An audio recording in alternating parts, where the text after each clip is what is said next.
Welcome back to the Talk of Louisville. I am Mike Mulroney. Kelly is still out on maternity leave, enjoying her new little family.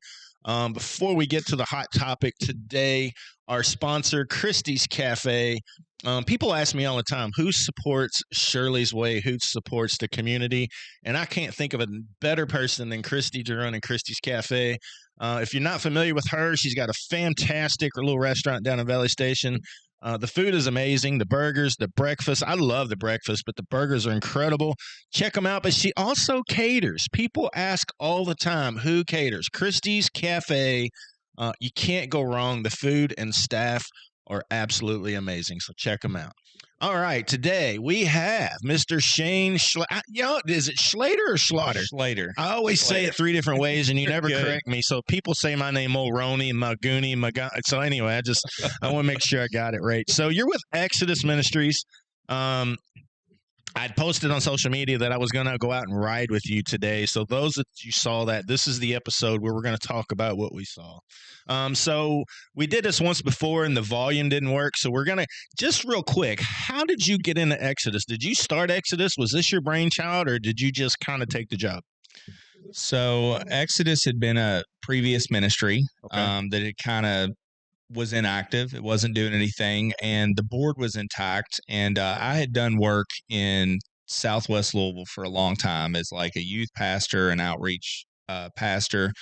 But honestly, I was looking for more of a platform to be able to offer services that we did not have in the South End. Right. And so God just granted me an opportunity. They reached out and asked if my wife and I would be interested in overseeing kind of like a relaunch. And so we came up with the ministry, Exodus Family Ministries. And the word was really important to us. So the word Exodus means the way out. And for a lot of people where I grew up, down in Lee's Lane, my family's from down in Lake Dreamland, just different parts of Southwest Louisville. Very familiar with the area. Yeah. So people didn't know a way out. And that was our goal, was to show people that there was something beyond the lifestyle that they were used to or the situations they were stuck in, which were usually generational. Mm-hmm. So we relaunched in the midst of COVID, which was a great time to start anything when it comes to needs, because there's a lot of needs. Yeah, it was honestly at that point like throwing a dart and just hitting anything because there were so many needs during COVID. So, we saw immediately that kids were not being able to get to JCPS school sites. So one of the first things we did was a church down in Lee's Lane let us launch a meal service out of the basement. And we served kids. We had like no money, but we served kids for over 100 days straight until the government stepped in and started. Because they were home because they couldn't go to school because of COVID. Yeah. And down there in those communities, it's so far to where one of the JCPS mill sites were that a lot of the parents didn't have transportation. They couldn't make it. So I think it's a good effort on JCPS's part, but they missed the mark on how do you get there? Yeah. Yes. Yeah. So we stepped in and we served meals over 100 days straight. That was kind of our first thing that we ever did. And then that turned into realizing that the rest of the family was struggling, not just the kids. So we started cooking out on Saturdays and Sundays and like had an old grill, super humble, like old grill. We're cooking off of it, serving people, praying with them, just trying to help. And somebody let us use an old barn on Lee's Lane, and we were literally putting food boxes together ourselves and handing them out of a barn on Lee's Lane. So that was like the foundation of the ministry. I think last time we did this and there was no volume, I didn't know that part of it. Yeah. I think we just kind of talked about your kind of history of how you ended up into this role, but that's incredible. So you went from there to where you're at now, which we'll get to in a minute. Yeah. But, that really shows that one person can really make a difference if you really have the right heart for it. You can. Yeah. Absolutely. So you were serving out of a barn. Did you have situations? I know you've had an interesting life, and I don't want you to really go into that unless you want to, but did you deal with people who were homeless growing up? Were you aware of that type of lifestyle? Or, growing up where I did, a lot of people down there struggled with alcohol, substance abuse, and just poverty. I mean, poverty is a mindset that you grow into. And I mean, honestly, like where I grew up at, there was not like really retirement wasn't a thing. Like if you were doing really well, you work well, till you die. or your main goal was maybe one day I'll have disability. Or eventually I'll get Social Security. Yes. Yeah. So like that was all that someone had to look forward to. So Which like is, you can't live off Social Security. no, and it's not a goal, right? So Yeah. like there's nothing really to attain to. There weren't a lot of opportunities. And honestly, depending where you're from really does kind of label you and give you kind of a stigma when people hear where you grow up. So, so it was it was tough seeing that. There was always addiction down in the communities. There was always people that were kind of vagrant, like staying wherever they could. Definitely the homeless problem or unhoused, however people like to say it. It wasn't as bad then, when I was growing up, or it wasn't as apparent. I think that more people stayed with families, or there was better opportunities for them to have somewhere to stay. But the longer that I've done ministry, like outreach ministry, the more need I've seen for people that are ending up in worse and worse situations to where they can't get out of it themselves. Yeah. So, well, today was very eye-opening. Just to paint the day, so I met Shane and his crew at their resource center, which is very amazing, by the way. They took an old dugout, or not a dugout, a concession stand, and turned it into a resource center with showers and places for people to do clothes and feed. So we started there with a prayer, and then we went out on the van and we just rode around looking for people to pick up and offer them services, food, clothes, and some turned us down. And others were like, sure, I would love that. I'd need that. But you said Exodus means the way out. What do you think is the reason why people end up in the situations they're in? Is there a common theme here? I know they're all over the board, but I had some interesting conversations today, but I'm curious what you would think. Yeah. So the one thing, addiction, although it does happen. There are people that are out on the street because of addiction. I'm not going to say that's not true. There's mental health. That's true. But trauma, a lot of the people that we work with that are on the street have been through really horrible circumstances. And, abuse, all sorts of things, molestation. They've lost people in really traumatic ways. They've lost their families. They've lost jobs suddenly, like some kind of traumatic event. Like if I went through something, I have family around me that would make sure I did not hit bottom. Mm-hmm. But some people, they don't have that. Yeah. Like if you go through a traumatic experience, an illness, if you lose a job, like there's no safety net. And so your life just begins to spiral out of control until you're in a situation you never thought you would be in. I'm curious when a lot of this took place, or if this is, I know this homeless has been an age-old problem, but when did it really take off?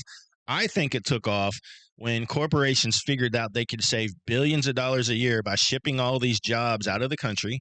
And when they laid off all the people, a lot of these cities almost shut down because there was no employment. And a lot of those people didn't have any place to go. They were blue-collar workers. They'd working at a job, at a factory job for years, making good money. And all of a sudden, boom, the factory leaves, it moves to China. They all end up on the streets. I really think that had a lot to do with it back years ago. I mean, because when you get out on the streets, you start trying to think of way. I was talking to somebody today, and they said, I lost my job and I had no place to go. And housing is so expensive these days that I can't even afford to rent an apartment. No. And then they end up using. Somebody told me today that especially women will start using, because if they use, they can stay up all night and they don't worry about getting raped. That is true. That was unbelievable. I had never thought about that. Yeah. So they're using drugs to stay awake all night long so nobody will rape them. Yeah. Is that a problem in some of these communities where women are being molested? It is. So, people think about human trafficking and they think of it as like this overseas problem and stuff. But human trafficking is very real. Mm-hmm. It's in our city. And a lot of the women that are out on the street, they are being trafficked either against their will, or they're literally having to do it to survive, or they're having to find a person to almost protect them while they're on the street. And there's a fee with that, and it's not always money. Yes, it's true. Unfortunately. Yeah. And then another guy said he had some friends that started using because he wasn't getting raped, but if he fell asleep at night, all his stuff would be stolen. Correct. And keep in mind, all his stuff was in a bag. Yeah. So he's just worried about his basic things in life to stay alive, but he started doing drugs so he can stay up all night so his toothbrush and his underwear and his shoes aren't stolen. That's just heart-wrenching to think, but that's kind of what got them started in drugs, is that type. Yeah, and we see, I mean, you have people that kind of the bottom falls out on their life. It spirals out of control. They end up on the street, and then at a certain point, it's like they're almost asking themselves, why would I not get high? Like, I have nothing to live for. They want to numb the pain? Yeah. I mean, because numb the mental pain and the physical pain. Yeah. So they don't always start out using drugs. They end up doing drugs when they're on the streets to numb the pain, keep from getting raped, or keep their stuff from getting stolen. Wow, that's a lot of the case we see. Yeah. People would never imagine it, but we see it a lot. I was told once a while back that I don't even know the percentage, but a very large percentage of people are one paycheck away from losing everything they have. Yes. And granted, obviously, people make wrong decisions, but even so, corporations don't pay the salaries that they used to.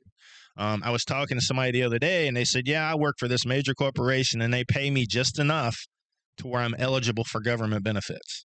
So they're working a corporate job, which used to pay really good. Yeah. But now the corporation has figured out, all right, I only have to pay them this much. I can get food stamps, I can get free housing through the government. So I'll put the rest of the money in my pocket. Yeah. And I see that quite a bit. It's a lot of hard situations. And I don't think that the issues that we're seeing with the unhoused and the number of them, I don't think it's a new problem. I think that there's been a problem for the last 30 or 40 years, but it's just now getting exposed because these people have nowhere to go. Yeah. So and it's growing. It is. And you think about the kids. I know that a lot of the work you do is towards children, and you think about kids that fall through the cracks. Well, what happens to them when they turn 18?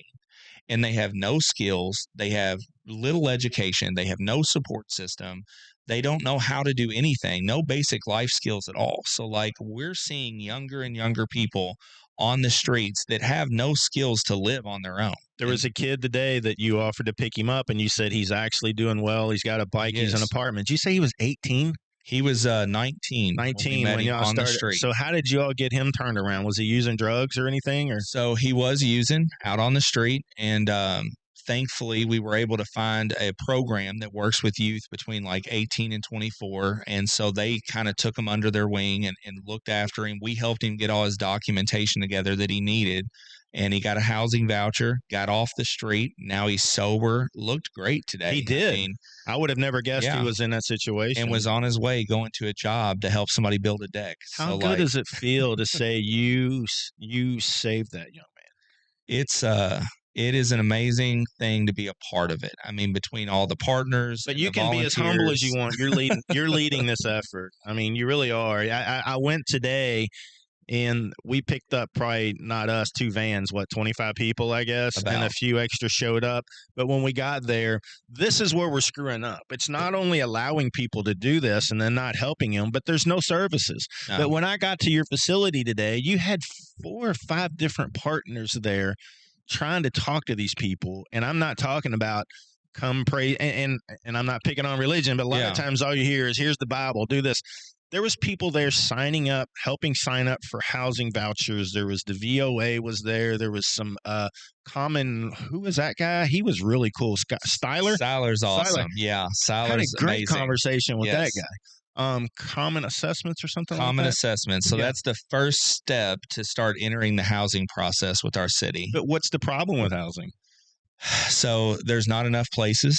So we don't have enough places to get people housed. I think the last report I saw was that our city is like 34,000 units short of the housing they need for people that fall below poverty level. But the lunacy is they call it affordable housing. When they throw the word affordable in front of housing, I just shake my head and thinking, what in the world are we doing? Because it's not affordable. It's not. Unless it's government assisted. Is that kind of where we're headed? Is all these people are going to end up in government assisted living? I mean, I think that right now there's not an alternative. You know, when you talk about an average apartment, even the apartments they're putting up right now, 1 bedroom going for $1,200, and you're talking about somebody that has a low skill set or truly has a disability. I mean, trying to expect them to pay $1,200 a month plus utilities is, I mean, it's a joke. I just feel like the people that are doing this and making these decisions are so out of touch with reality that have no idea that there's on 1,200. That's easy. No, it's not. No. I was talking to one of the guys that had been out of the system. He said, yeah, I was trying to find a job, and that some of these jobs, you know, they'll pay you have to have about $6,000 or $7,000 a month to survive. He said, I wasn't making enough. And I said, that's about 70 grand a year. He goes, oh, that's executive level salary. I said, no, it's not. No. No. But that's the mentality that he had to have what he thought was executive level salary to live. But if you don't make $4,000 or $5,000 a month minimum, you're not going to have enough to survive in today's world. But $1,200 for a one bedroom apartment. Yeah, that's crazy. It's unbelievable. I've seen apartments advertised for $1,600 and $1,800 a month. So people listening, anytime you see the word affordable in the media and they're talking about affordable housing, that's not affordable. But how do you get the price down? Because the cost of materials is up, labor's up. I don't know. I don't know the answer. But we did on the way here pass by some really tiny homes. I bet those are probably 200 grand a piece, though. Those ones off of Greenbelt. Yeah, they're small. They are small. And I guess, or I wonder what those are. Do you have any idea if those are going to be used for some sort of transitional housing? I don't know. I know which ones you're talking about. They're over near Terry. Yeah. I've seen them, but I'm not sure. I'm curious what those run. Probably a lot more than someone can afford. Yeah. So everybody's and I'm guilty. If you've seen some of my posts about the dumpsters, I've talked about how I apologize because the people we see ransacking things aren't necessarily the homeless. So I publicly apologized last week. But locking somebody up for homelessness is not the answer. No. What's the answer? I mean, you hear all the time there's resources available, but if you look at it, the resources aren't available because they're overtaxed. Their beds are full. Is there places where people can go to get a bed? Not a lot. I know, kind of the stigma that I hear all the time is that, there's all these places for people to stay, but they're choosing not to. Mm-hmm. And I hear that all the time. And it is frustrating because, I'll get a text from the Coalition for the Homeless, and they keep their providers in the loop. It's not their fault, but they send out a text and they'll say things like, it'll be the bed reservation line for most of the 24-hour beds or overnight beds in the city. You have to go through one place, right? So there's a bed reservation line. It opens at 10 o'clock. There are so many days that by 10:30 or 11, the beds are full. I saw your post the other day. You shared it and said, yes, there's resources, but here's the issue. Yeah. They're full in 20 minutes. They are. Are they regulars that go in there and they know that when the doors open, they got to run in and grab a bed? Or how does that work? Well, I mean, you've got people literally calling that line. I mean, it's like trying to win the lottery. I mean, you've got people fighting over trying to all call at the same time at 10 o'clock, hoping that they're the first one that gets through to get a bed. And if you're not, then you're out of luck. I noticed several of the ones in the van today had phones. Who's paying for those and where do they get them? Do you have any idea? So they have a way to communicate. Yes. So there were some programs that were put out. I don't know all the details on them, but I know that they call them government phones. But there were some available phones that were affordable for people where they could get a very cheap phone with a very basic plan just to be able to stay in communication. Which I know I hear a lot of people sometimes getting upset that they get phones, but honestly, as like a service provider, I mean, there are times that I have people that have gotten a housing voucher and I can't contact them because I don't know where they're at and they're getting run from place to place. So it does make it easier for us to try to surround them with services and have a way to get in touch with them. Then I heard you say today that you had people that had housing vouchers that were going to lose them because they only have so much to use them, but the housing they were going to be put in wasn't finished or available.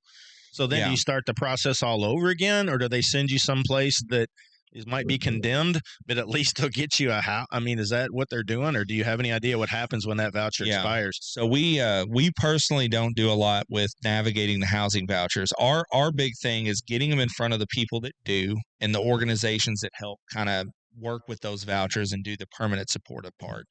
But I mean, I can't tell you how many times I've had people get a housing voucher and you've got a deadline on them. I mean, some of them are like 3 months. And they'll go from place to place to try to find somewhere to use this housing voucher, and there's not a lot of places available to use them. And if they can't find a place within a certain time, they risk losing that housing voucher that they maybe waited a year to 2 years for. Holy cow. So it's Wasn't it one can of them be a difficult. veteran today? You were telling me about a veteran that was about to lose his voucher. So That's even yes, worse to have a veteran in that situation. it is hard. And we work with VA Outreach, who does a great job. They were there today, weren't they? They Yeah. usually come out every Monday. They come out every Monday and Friday and try to work with our veterans and help get them off the street. That's insane. It is, and it's hard. And I mean, especially you'd mentioned, like getting the resources. Part of the reason we even opened this resource center, we didn't do it because we just thought, well, we just want to keep duplicating things in the city. There was nothing out this way. Right. So if you were unhoused living in Southwest Louisville, you didn't even know that there were resources available because you weren't going to make a trip downtown. And, for somebody out here to go downtown that's unhoused, it's not very safe. The women won't do it because a lot of the women go down there, and even if they can't get an overnight bed, they're put out on the street in the morning. And so they end up getting robbed or raped or whatever happens to them. So they finally give up. So some people that are out in other areas of the town, they don't even want to go downtown to stay in the places. Yeah. But, so our goal was if we can get a place and bring them together, then hopefully the service providers will come to us. So like every Monday, we try to hit between 30 and 40 people. And then we have, whether it's recovery centers come out, we had 2 people going to treat 3. We had 1 go over the weekend. So we had 3 people go into treatment last week into substance abuse programs. We try to get the common assessment team there. That's the first step to housing. They try to help people navigate how to get a housing voucher, what they qualify for. We have Phoenix Health Center come out. They send a nurse that does vital checks. You have people with serious health problems living on the street.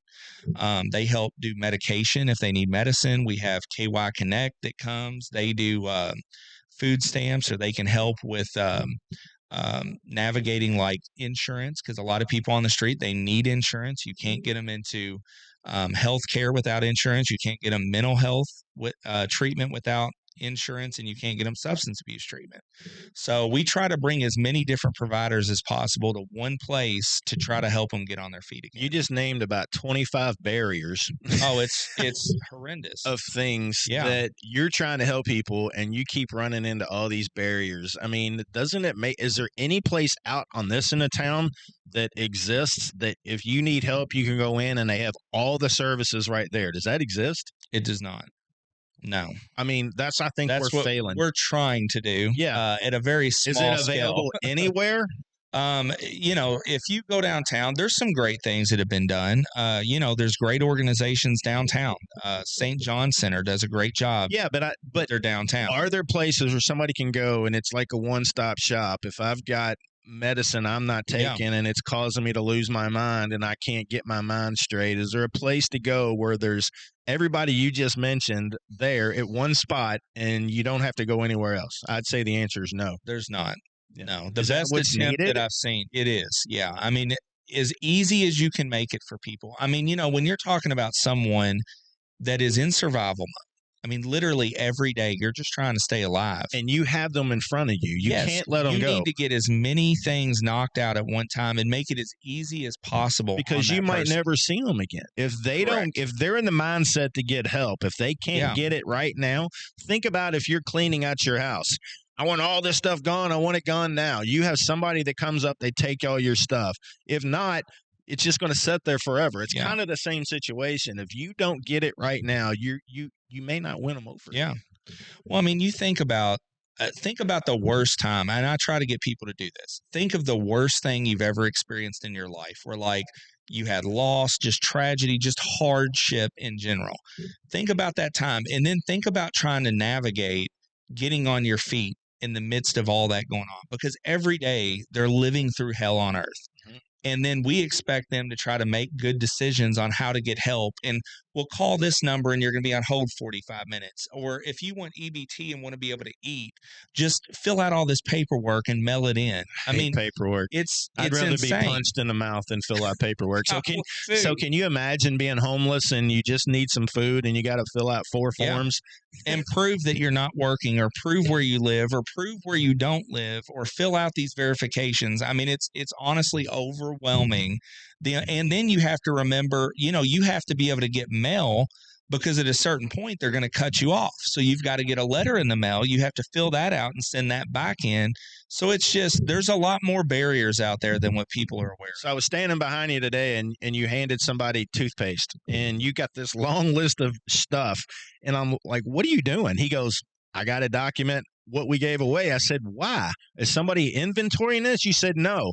If we don't prove that we given away so much toothpaste, so many tampons, so many toothbrushes, so many showers, then we're not eligible for grants. Is that correct? If you don't have that proper paperwork? Yeah. So, I mean, so you're wasting time documenting, handing this person a small tube of toothpaste.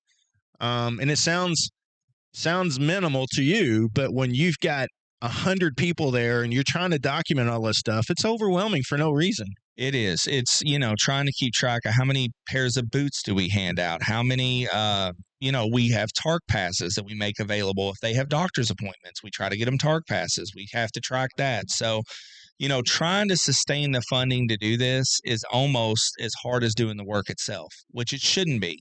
It is really hard to help people. And we've talked about that before. Yeah, you want to spend your time helping people, but when you get tied down into the paperwork to get money to keep helping them, it almost it's a cycle that's very difficult to manage, because how do you raise money? How does Exodus raise money? Any way we can. No, I know that was a trick question. No, it is. I know raising money is so difficult. And when you're dealing with something that is so needed, but the people that can write you the checks run you through the ringer, it's just unbelievable to me. It is a lot of work. I always tell people it costs a lot of money to give stuff away for free. But think about the time we spent today riding around in that van trying to get people convinced. I kid you not. I was shocked at how many people said, no, I'm good. And you could tell they weren't. We ran into a young person. I wasn't sure if it was a girl or a guy. And I bring this up because I think it was a trans person. And whether you agree with trans or not, this is a vulnerable young person that needed help. But I could tell the fear in the person's eyes that I'm scared to get anywhere because I'm probably get attacked because I'm trans. And I say young person. They look mid-20s. Oh, I would say younger 20s for sure. At that. But I could tell the fear in the person's eyes. And I didn't care if he was. No, I could care less. I mean, I just saw somebody that needed assistance. But you think about the time we spent today, then you got to go back and do all the paperwork to even try and get some funding to keep handing out toothpaste. It's monotonous. It is. It's a lot of work. And, to your point, I mean, most people do not come on the first time that we meet them. They have been hurt in ways that some people never understand. We found a guy today laying in a box lid. Yeah. That was his bed. If you buy a dresser and it's got the straps around it and the lid, the thin one that lifts off, he was sleeping in that. Yeah.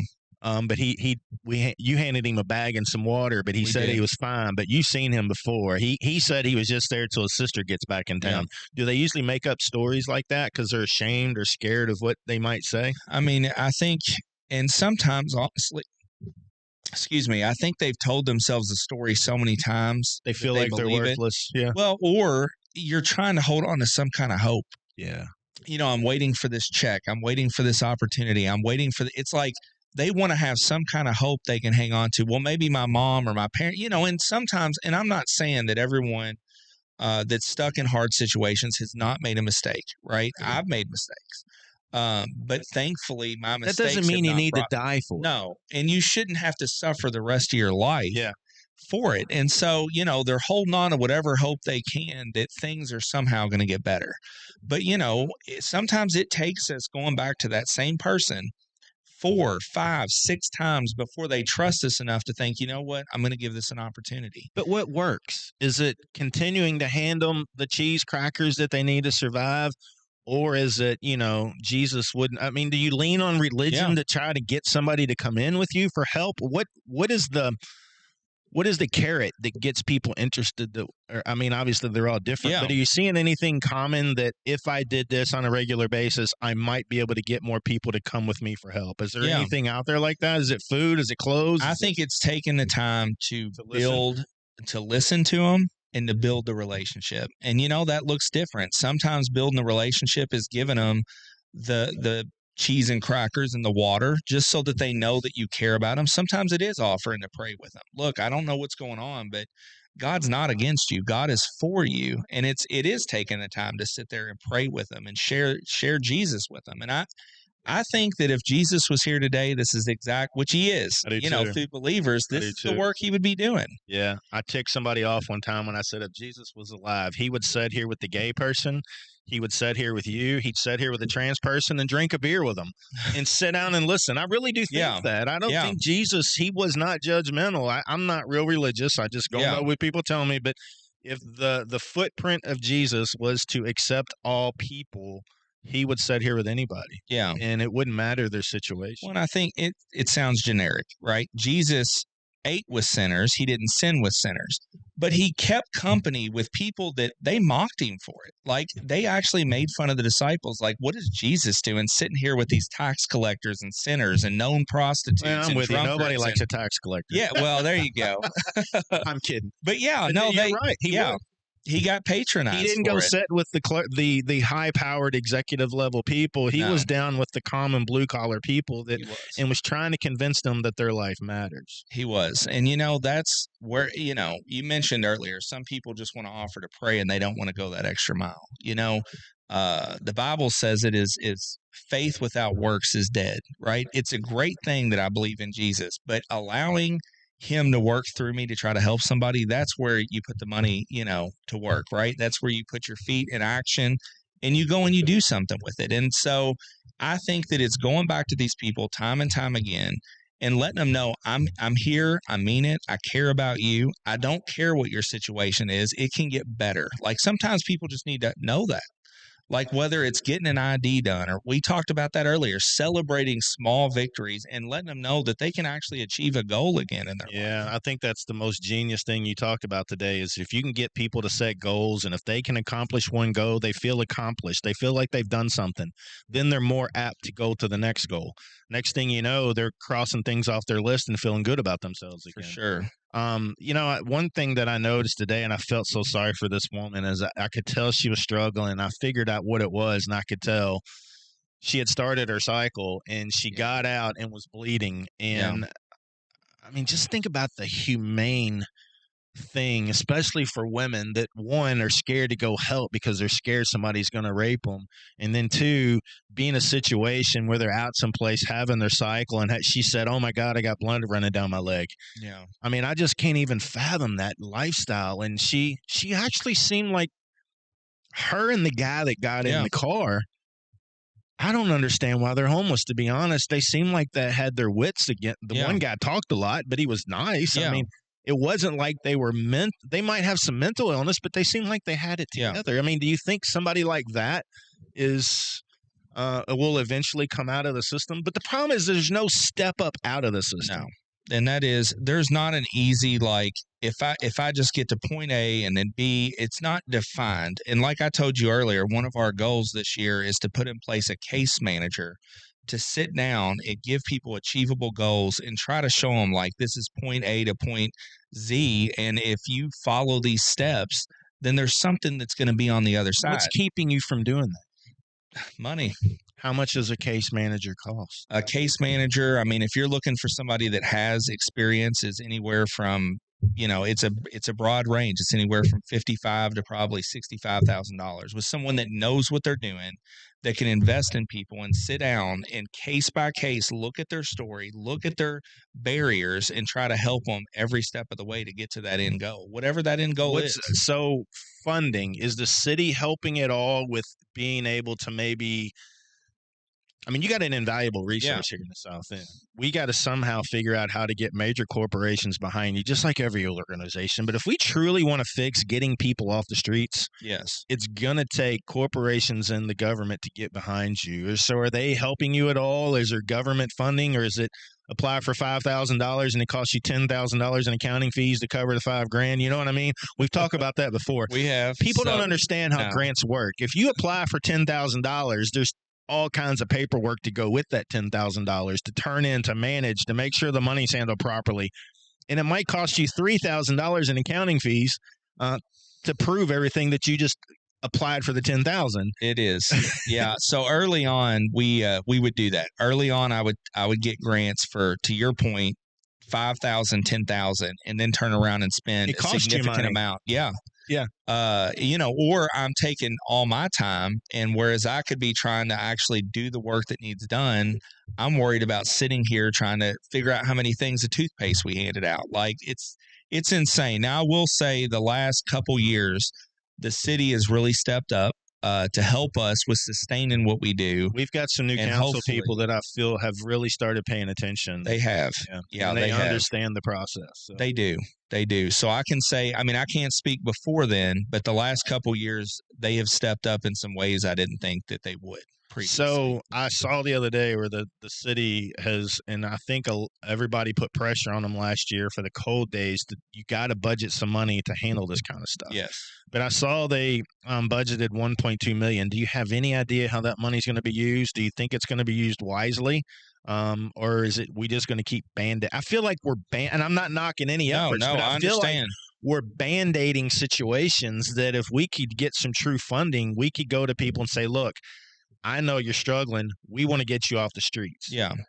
But you think the money will be used wisely? Do you have any idea how they're going to use that? So I know if anybody read I think the city sent out an email. I mean, I think they're on track. I think they're listening to the need. So one of the biggest things that they were looking at was how do we secure more 24-hour shelter? How do we get people off the street longer? They were looking at what target areas are the most vulnerable and how do we make sure the money goes towards helping them. So there were some really wise things that were mentioned in the funding. But even having access to 24 shelter is still hard because at the end of the day, is that getting them closer to the end goal of housing? Like I can keep somebody in a 24-hour shelter, but the shelter's never meant, to your point, be more than a Band-Aid. Yeah. So there's got to be some, and I'm not smart enough to know what those long-term solutions are, but I think we need to look at. I think you are. They haven't asked you. Well, that is true. We need to look at what is going on around the country, what's working, not just for 6 months, but year over year, what is working, and what do we do to try to duplicate that here, whatever it looks like. Who's doing it right? Well, I've been made aware that there's some cities that are doing better than others. I know, I think we were both invited to a movie that's showing later next month about some projects that Milwaukee has. Milwaukee. I couldn't think of the city. Yeah. I know several people have mentioned to me that there's some great things going on in Texas that are worth looking at. So I think that there are people that are stepping up to figure out, how do we make something sustainable that's going to fix the problem and not just continuing to house people for one night, then you put them back on the street or you lock them up. You mentioned that earlier. That is so frustrating, right? So say that I have somebody that I'm trying to get housed and now all of a sudden they're getting fined for being homeless when there's nowhere for them to go. And they have no money. It's a joke. No. So you fine them. And then whenever I finally do help get them in housing, now all of a sudden they're in trouble. They're working and they still owe this fine. And what happens whenever they get locked up for not paying a fine? And now all of a sudden you lose your housing for something that took place from before you were housed. So it's like, it's this endless cycle that just doesn't even make sense. I'm not a fan of government. No. And no offense to any of my friends that work for the government. I actually like the mayor. Him and his wife are phenomenal people. But I just don't think government's efficient. They do silly stuff like this that makes no sense. You should be able to look at somebody and say, all right, he got fined for being homelessness, and that's on his record, but he didn't steal anything. No. They didn't do anything wrong. Let's be sensible about this stuff. Yeah. And realize, all right, you can't lose a voucher because you were homeless, which is what you needed the voucher for to begin with. Correct. Yes. Yeah. You would think that would be logical. Yeah.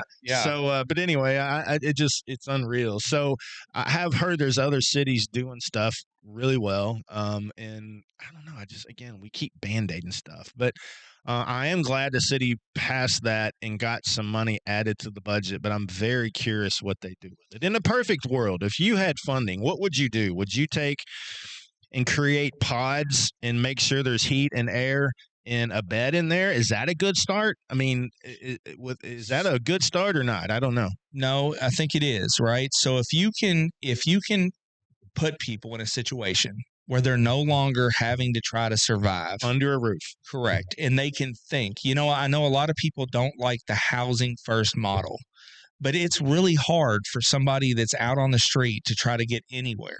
So I think, to your point, you get them in a situation where they're comfortable, they're safe, they can begin to think and reason other than just, where am I going to get my next meal? Where am I going to get my next clothes? Where that girl, how do I get hygiene products I need to be able to survive day to day? So like, I felt so bad for her. oh, it's terrible. It's gosh. absolutely terrible. And then we have people that come in, this is off subject, but for showers that haven't showered in months, and they don't even feel like a human being anymore. Yeah. And so letting them come there and be treated with dignity and get to take a shower, something that I don't even pay attention, what a blessing it is every day that I get to wake up and take a shower. And some of these people, I mean, it's been months.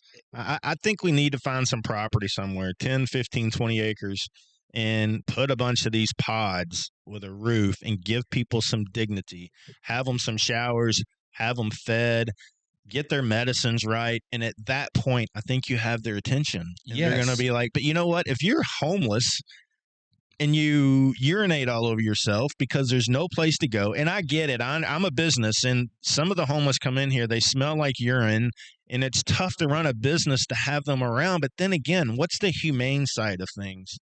But I see both sides. But we need a place where what about the mobile units that we were going to go look at? Do you think that's beneficial at all, where they got those $100,000 trailers with showers? Would that be something that's beneficial, or is that we need something in a fixed location? So I think, I think having a place where people can go, they have dignity, they're safe, they're not in survival mode, then, and that alone's not going to help, right? You need to then bring the resources to them. Yeah.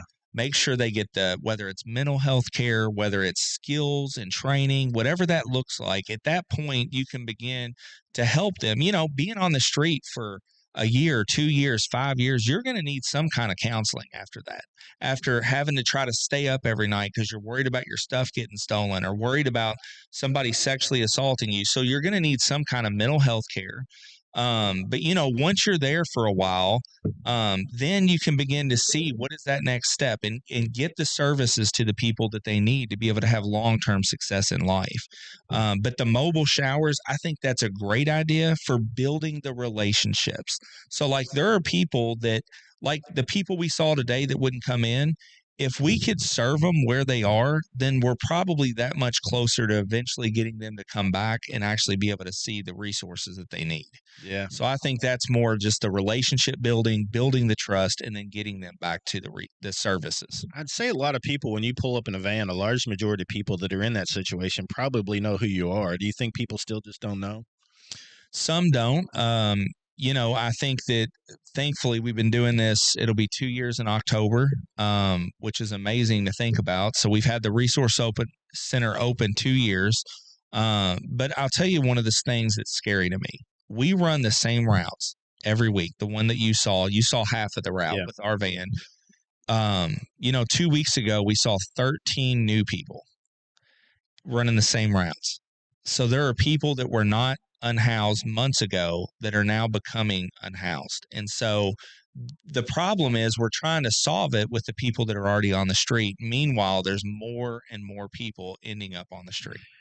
So it's hard, and we try, thankfully my faith keeps me from getting discouraged, knowing that God has a plan and that he's working through us to do something that's going to affect people, not just in this life, but even after this life. But it's hard, and it's a grind, and we see new people every week. And we're doing our best to try to build the trust, build the relationships, get them to the services. We don't just want to do a handout. Yeah. I love serving people. I love giving them food and clothes. But at the end of the day, I want you to eventually feel like you have a plan for your life and that you can be the person that God created you to be. Is that what that caseworker would help you do? It would. It would help us to be able to sit down with people. And to your point earlier, just start small with a small goal. Get your ID. Get your birth certificate, get your social security card, get a phone, whatever that looks like, get EBT to where you can get access to food, like small steps that people can begin to feel like they can hit goals and that they can attain to something again. How do you, I mean, if you had a caseworker like that, do you like throw 10 people in a van and say, all right, we're going to get your ID today, and you take them to the DMV, which is a whole nother story because you could stand there all day waiting for get your license at the DMV. Yeah.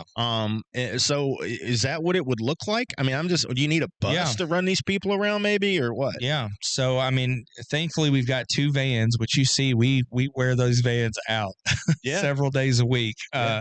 But, you have to, it's not enough to just give somebody a voucher and say, okay, because we do give vouchers for free IDs. That was a law that was passed last year in Kentucky that people that are unhoused can get a free ID, which you need to be able to do anything. So that was a win. But, for them to have to get to the driver's license place, right, which it may not be convenient. If you're here in Valley, you've got one close. But then again, you probably aren't going to be able to call and make an appointment or schedule an appointment. So you're going to wait in that line for who knows how long. So the case manager is going to help them figure out who needs to go take those IDs, call ahead and try to set up appointments for these people, transport them there, transport them back if we need to. The new building that we're working on, we're planning on having a learning center for life skills training. We want to be able to start working with people. And I'm talking super basic, how to clean. When people are getting these housing vouchers and you've lived on the street 3 or 4 years, like how do you maintain a clean apartment? What do you use for different things? I mean, stuff that we think silly. How do you do laundry? How do you, on and on and on. How do you build a resume? How do you get a bank account? The things we take for granted, there's so many people out there that have no clue how to do any of this. And are these people, do these folks, and I hate to say these people, I'm not being disrespectful. These folks, do most of them have like high school degrees, or have they dropped out of high school, you think? Or do you have any idea what type of education level they have at all? So some have high school diplomas, some don't. But I know one thing that's hard with the school system is sometimes they will push people through regardless of what they know. I have a high school contacting a friend of mine to get her to come in and try to teach kids how to read. This is a high school principal. Yeah. High school. They made it to high school and can't read, but they just push them through because they don't know what else to do with them. So, being a former youth pastor, there were youth that I worked with that I felt so bad for that had no support at home. They would be in 10th, 11th, 12th grade and have like a 3rd grade reading level. I was told that people would be shocked if they knew how many kids were homeless that go to school. Yeah. In JCPS that are homeless. Yeah. They said the number is astounding. You wouldn't believe it. So thankfully, out in this end of town, we do not deal with it as much. A lot of your families that are unhoused end up closer to downtown because of some of the shelters and stuff. But when you think of the number of kids that are couch surfing or families that are living with other families that aren't in permanent situations, we have run into families that were living in cars with kids. It's pretty overwhelming to think what these kids are trying to go through and then still make it to school and try to learn something and become something. Because that's kind of their safe place. It is. I had an FRC teacher, a Frisky, tell me that most kids will try to get to school because they know it's safe there. There's food there. Even though they complain about the food at the schools, at least it's something. It is. But it's kind of a safe place for them. It is. It's just heart-wrenching, man. It is. After today, I know, again, I believe in boots on the ground and putting yourself in somebody else's shoes. And today is not what I thought I was going to see. What do you do with the ones that are extremely out of their mind? I was talking to your security guy, and he said it very rarely happens, but sometimes you get people in here that are just, they have such bad mental illness or are on drugs that where do you take them? Is there places here in Louisville to take them people? And then I think the answer is no. Yeah. But I'm curious, is there? There's not great solutions. Yeah. I mean, first of all, you have to be mentally well enough to know you're mentally ill. Yeah. And I know that sounds silly, but for you to go turn yourself into a facility means that you have to have enough cognitive ability to know there's a problem. And sometimes when people are beyond that, they don't even realize they have a problem, or they think they have a problem, but trying to process that in a way that they get the help they need is just not going to happen. Yeah. And so, yeah, I'm sure that sometimes, and it's hard. It's got to be hard on the police. They don't know what to do. You lock someone up, or you do a mental inquest warrant.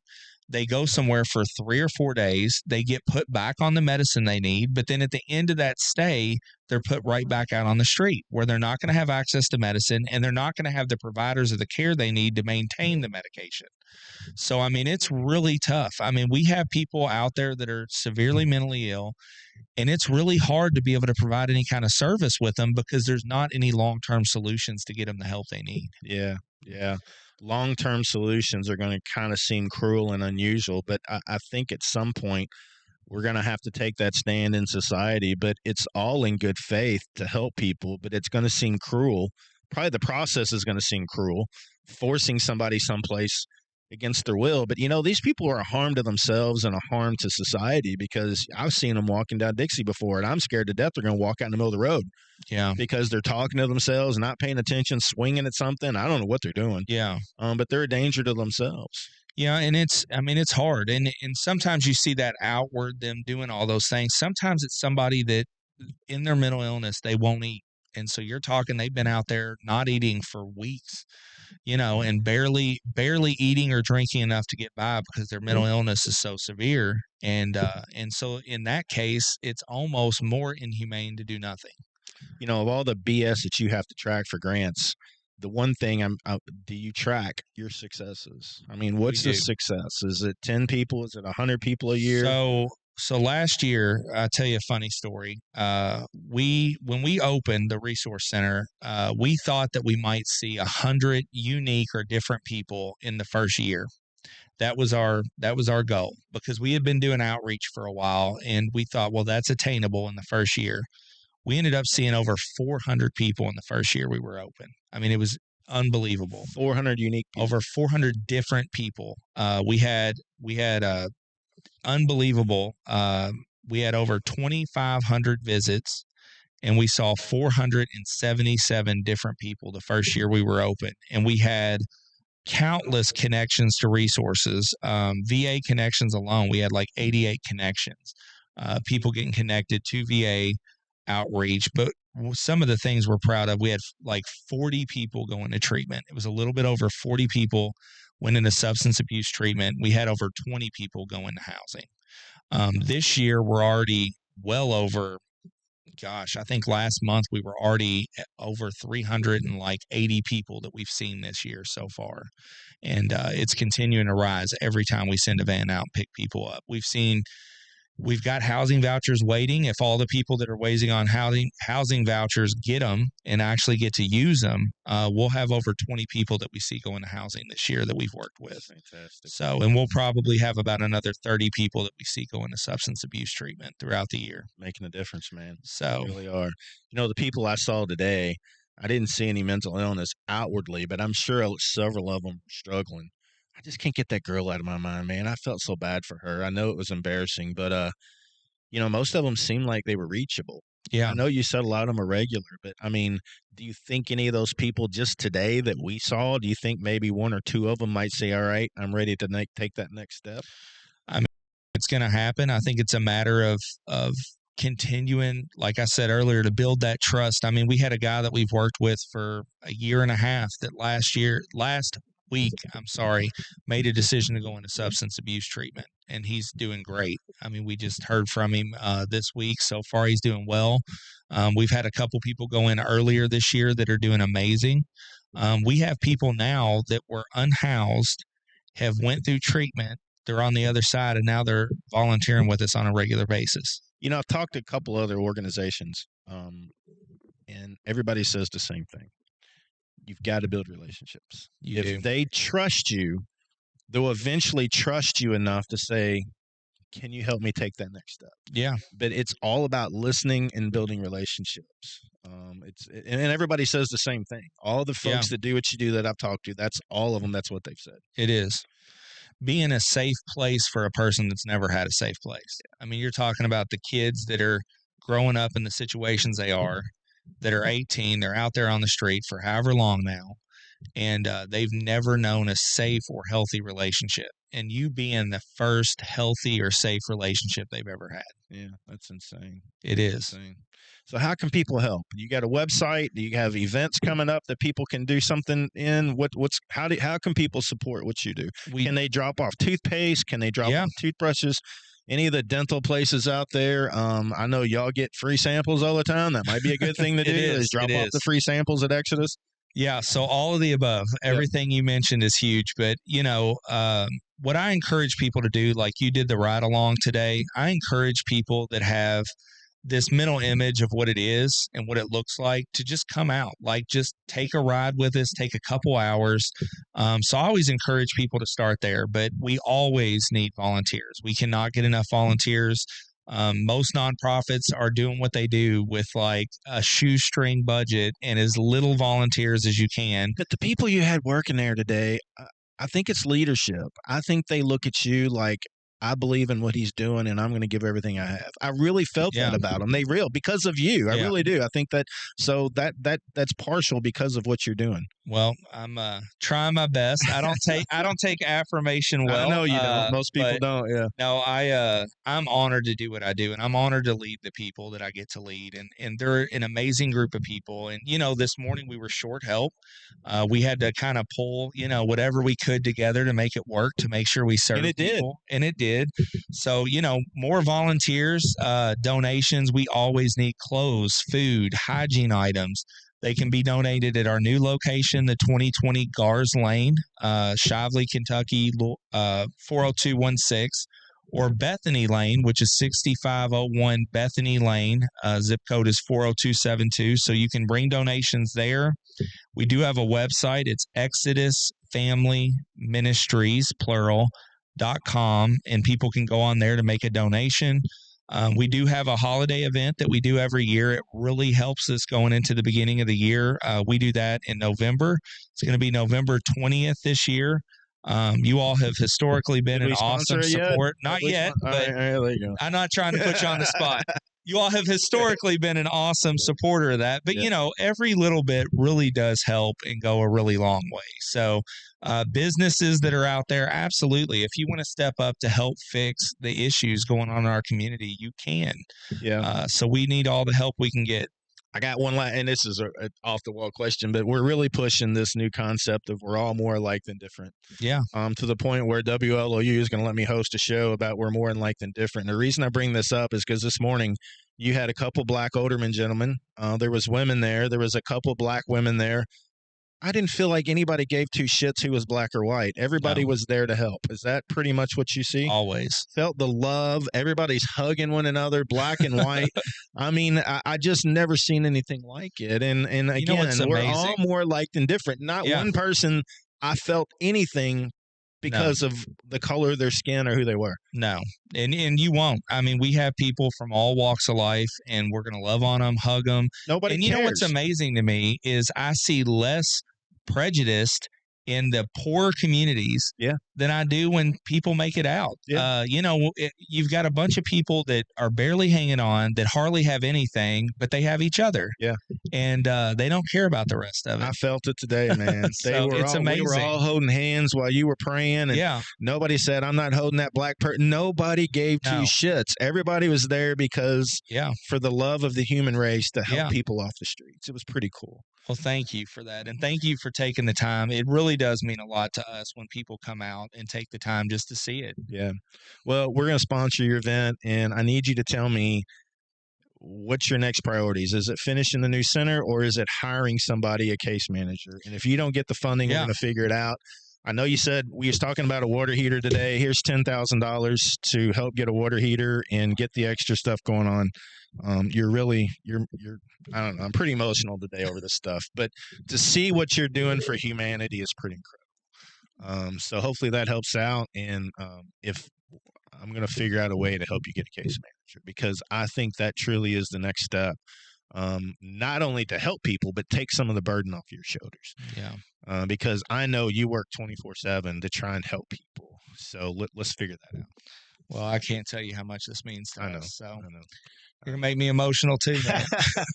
We got to figure something out to help people, folks. We do. And you can say it's not my problem, but I tell you what, you keep looking the other way, saying it's not your problem. Next thing you know, we got a city full of people that have nowhere to go because all the money has floated to the top and everybody's forgot about people on the bottom. And if we don't all pitch in and try and figure this out, we're doomed. I was talking to your security guy today, and he said, is it costing us more to have people on the streets, or are we fixing our problems by trying to help them get them in housing? And that's an interesting perspective, because if you think about all the resources that we have that support people on the streets, wouldn't it make more sense to put that money towards a permanent solution? Absolutely, yes. Because I think it would cost less to get people in permanent solutions than it is to keep fighting people on the streets. It doesn't make any sense to me. I really think in the long term, it makes more sense to do it the right way. It does. It makes a lot more sense. And even, locking people up. Yeah. I mean, you're providing temporary shelter and giving them food, but you're also re-traumatizing them again. And, how much are we paying to put people in jail? I know. So I think that you're absolutely onto the right thing. What do we do to take a step back and quit trying to put a Band-Aid on it and figure out how do we get these people in a better way of life that's going to last them the rest of their life? Yeah. Because when they quit ending up on the street and they start ending up in a stable environment, then we all win. Yeah. I mean, honestly, everybody. Yeah. Well, fantastic stuff today. My eyes were open on what y'all do. I highly encourage anybody to ride around, but don't be a burden. Don't just say I want to ride around just so you can see drama. Get your hands dirty. They wouldn't let me do anything today. I kept trying, but you had enough people. You had enough people that had everything covered, and I was just walking around talking to people, trying to understand their situations and who thinks what would be a permanent solution. So I hope the city, if any of you are listening, 1.2 million would go a long way for organizations to truly impact people. Let's don't waste it. Let's don't waste that money. Let's use that money for good to try and really get a permanent solution going in the right direction. So exodusministries.org, is that correct? ExodusFamilyMinistries.com. Yes, Get out there and make some donations. Look for the events. We'll share it out. And thank you so much today for listening on the Talk of Louisville.